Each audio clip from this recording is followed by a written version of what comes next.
নমস্কার, তোমরা দেখছো আমার চ্যানেল উইজডম সাহা। আমি সৃষ্টি। আজ আমি তোমাদের একটি কবিতা শোনাবো। কবি সুকুমার রায়ের লেখা বোম্বাগড়ের রাজা। কেউ কি জানো সদাই কেন বোম্বাগড়ের রাজা? ছবির ফ্রেমে বাঁধিয়ে রাখে আমসত্ত্ব ভাজা। রানীর মাথায় অষ্টপ্রহর কেন বালিশ বাঁধা? পাউরুটিতে পেরেক ঠোকে কেন রানীর দাদা? কেন সেটা সর্দি হলে ডিগবাজি খায় লোকে? জ্যোৎস্না রাতে সবাই কেন আলতা মাখায় চোখে?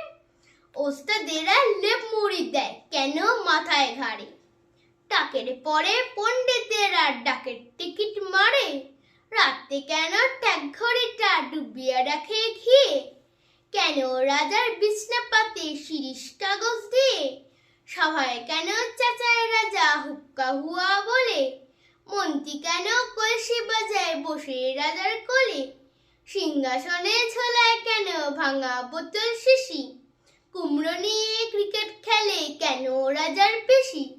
রাজার খুড়ো নাচেন কেন হুকোর মালা পরে?